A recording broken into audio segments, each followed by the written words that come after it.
Merci Cédric, merci Mathilde. Bon, moi ça va groover un peu moins.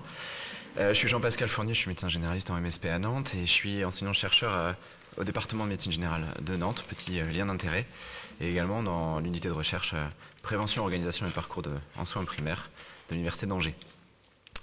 Je vais vous parler des prescriptions et je pourrais considérer que j'ai pas de conflit d'intérêt, mais en fait mon gros conflit d'intérêt, c'est que c'est ma thématique centrale de recherche et que j'ai pris un peu plus de responsabilité en organisant un congrès récemment et en ayant des activités dans un journal scientifique.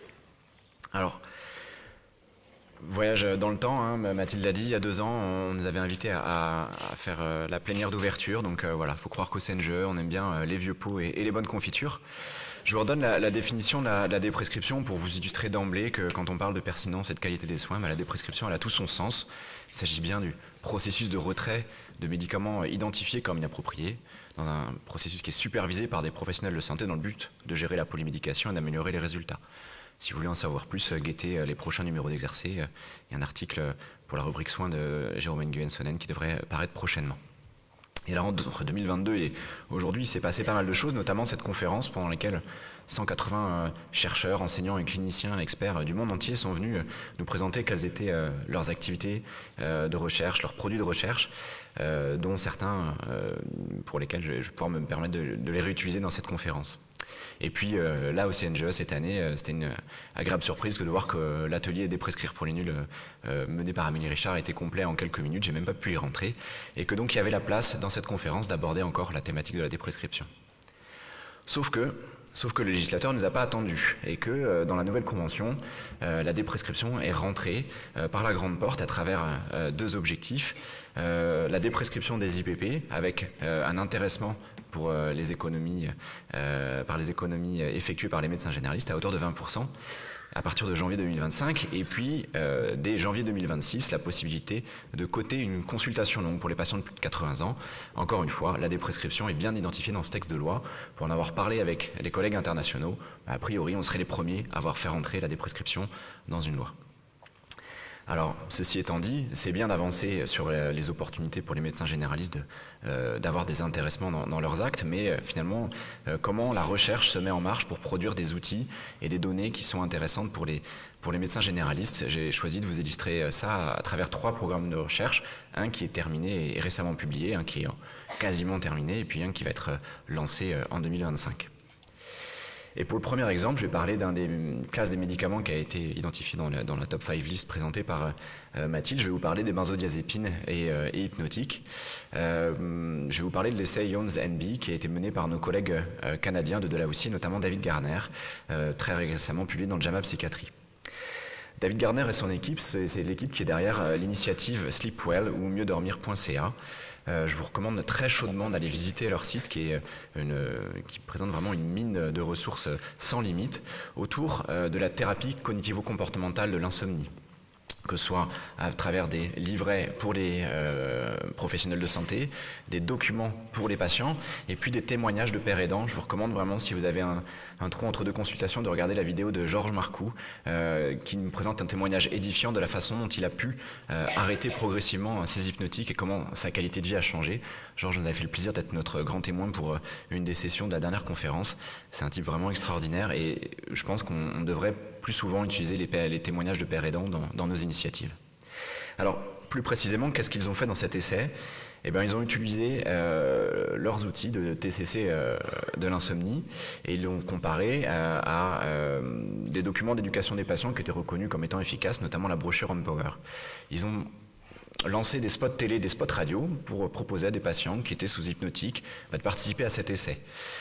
Ils les ont randomisés en 3 bras, le groupe intervention dans lequel ils envoyaient par la poste du matériel de TCC de l'insomnie avec un guide pour arrêter les somnifères.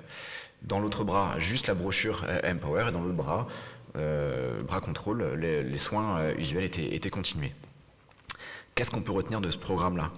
Eh bien, c'est que les patients sont en autonomie pour mener des thérapies cognitivo-comportementales de l'insomnie et arrêter eux-mêmes leur benzodiazépine apparentée, puisque un peu plus de 25% des patients à 6 mois avaient complètement arrêté leurs hypnotiques. Ça correspond en termes de number needed to mail, c'est-à-dire le nombre de courriers à envoyer, à 5. Pour 5 paquets envoyés, un patient arrête complètement ses hypnotiques. n'est-ce pas? Ça marche aussi sur les réductions de doses à 25% et bien évidemment sur un critère combiné avec une efficacité qui est pas loin de 50%. Ce qui est intéressant également, c'est que l'ensemble des critères de qualité et de longueur de sommeil sont améliorés, notamment la latence d'endormissement qui était réduite de 26 minutes. Pour ceux qui connaissent un petit peu ces données-là, c'est une efficacité qui est spectaculaire, c'est à peu près celle qu'ont les hypnotiques. Donc la conclusion de ce travail de recherche, qui est assez novateur, c'est qu'on peut faire de la déprescription maintenant désormais sans contact. Aucun professionnel de santé n'a été impliqué dans cet essai, et finalement, les patients peuvent être en autonomie, alors sous réserve qu'ils soient volontaires dans cette dynamique-là, pour pouvoir arrêter par eux-mêmes leur benzo et apparentés. Deuxième projet dont je souhaitais vous parler, on parle là des inhibiteurs de la pompe à protons, encore une fois identifiés dans une des top 5 list. Je vais vous parler brièvement de l'essai Déprescript. Déprescript, qu'est-ce que c'est? C'est un essai qu'on a mené en population Loire-Atlantique-Vendée dans le but de diminuer la consommation inappropriée d'inhibiteurs de la pompe à protons. On a construit une intervention multifacette pour engager les patients dans ce processus de déprescription. Pour ça, je voudrais vraiment remercier Jérôme Nguyen-Sonnen, qui est un chef de clinique et doctorant dans l'unité, qui a fait un travail vraiment fantastique pendant son Master 2 pour faire la synthèse des brochures d'éducation des patients qui existaient et construire par une approche par méthode mixte une brochure qui serait la plus proactive dans le changement de comportement des patients. Et donc, comme on ne voulait pas laisser les médecins généralistes démunis par rapport à ça, on a choisi d'envoyer en parallèle un algorithme de déprescription des IPP. À l'époque, l'algorithme de la HAS n'existait pas, donc on a envoyé celui du consortium deprescribing.org. Pareil, si vous avez un peu de temps, allez visiter leur site. Ils proposent un nombre de ressources extrêmement important pour différentes classes médicamenteuses. Et donc, on l'a envoyé directement par voie postale, cet algorithme. On a comparé notre intervention à un envoi juste de l'algorithme au médecin généraliste et puis à un troisième bras, contrôle de soins usuels. Comment s'est passé cet envoi? On a contacté l'assurance maladie, qui était partenaire de ce projet-là, qui a permis de préidentifier des patients avec des utilisations potentiellement inappropriées d'IPP et envoyer sous son en-tête les documents à la fois aux patients et aux médecins généralistes. L'essai a été lancé mi-octobre 2020, un petit peu décalé, puisqu'il y avait la crise Covid, on était pile entre deux vagues, et on a pu randomiser un peu moins de 700 cabinets en Loire-Atlantique-Vendée, donc on est vraiment dans un contexte non sélectif des cabinets et non sélectif des médecins généralistes qui correspond à peu près 35 000 patients inclus. Dans ce diagramme de flux qui est un peu simplifié, vous pouvez voir que la taille des grappes correspondait à peu près à 50 patients par grappe. Alors, on avait choisi de travailler sur Erasme. Encore une fois, on est dans une conférence recherche. Je voulais en parler un tout petit peu, qui est la base régionale de l'assurance maladie. Et quand on a demandé à la CNIL l'autorisation, eh bien, cet accès a été littéralement refusé. On a demandé de requalifier notre programme sur le SNDS, ce qui nous a fait perdre pas mal de temps, entre 1 an et 2 ans selon nos estimations. Et on a enfin pu avoir accès aux données en juillet dernier. Et donc les résultats que je vais vous présenter sont des résultats préliminaires. Il nous reste encore quelques ajustements à faire. Et ce tableau présente les caractéristiques des médecins et des patients à l'entrée dans l'essai. On voit que notre randomisation a à peu près bien marché. Ce qu'on peut retenir, c'est qu'on a bien des médecins généralistes qui travaillent, avec des files actives de patientèle médecins traitants au-dessus de 1000. Et ce qu'on peut retenir également, c'est que les patients sont relativement jeunes. C'est-à-dire qu'on a des patients extrêmement jeunes qui prennent des IPP au quotidien, au-delà de 300 DDD, doses définies journalières par an, ce qui était notre critère d'inclusion. Voilà, donc la consommation moyenne qui est vraiment extrêmement importante. Si on regarde les consommations brutes d'IPP dans l'année qui précède l'inclusion, donc vous voyez les courbes en pointillés qui sont les courbes réelles entre les délivrances mensuelles et les courbes en trait continu, qui sont les courbes lissées. En orange, l'intervention multifacette, en bleu, la sensibilisation pour les médecins généralistes seuls et en gris, le bras contrôle. Qu'est-ce qui se passe une fois qu'on a envoyé nos courriers? Dans le bras contrôle, ça descend sagement, c'est un taux d'arrêt naturel des IPP qui est connu dans la littérature. Dans le bras sensibilisation, quasiment pas d'effet. Et dans le bras multifacette, un décroché assez rapide dès les mois qui suivent notre intervention. En termes quantitatifs, comment est-ce que ça se traduit? Lorsqu'on regarde la diminution de doses cumulées sur l'année qui suit, ce qui est assez importante, on avait comme objectif d'identifier les diminutions de plus de la moitié de consommation, on est quasiment à 15% des patients qui ont atteint cet objectif, contre 7% dans les bras usuels. Là aussi, j'ai utilisé l'indicatif de mes collègues. En termes de nombre de brochures à envoyer, ça correspond à 12.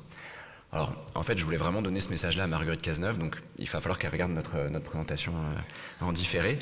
Mais du point de vue, en tout cas, du système, c'est vraiment quelque chose qui est très intéressant. On est dans une prescriptions qui n'est pas tout à fait sans contact. On sait très bien que les patients sont allés voir leur médecin généraliste. On va quantifier ça dans les semaines qui viennent. Mais finalement, une prescriptions, ça peut se faire aussi en focalisant sur les patients et pas forcément sur les professionnels de santé. Troisième projet dont je voulais vous parler, qui est un projet qui va démarrer prochainement, c'est celui autour des cascades de prescription. On parle de pertinence et de qualité des soins. Les cascades de prescription, c'est vraiment une problématique ancienne. Comment ça se définit? C'est quand un médicament A est pourvoyeur d'un événement indésirable, qui n'est pas forcément identifié par le professionnel de santé et qui va motiver la prescription d'un médicament B pour contrer cet événement indésirable.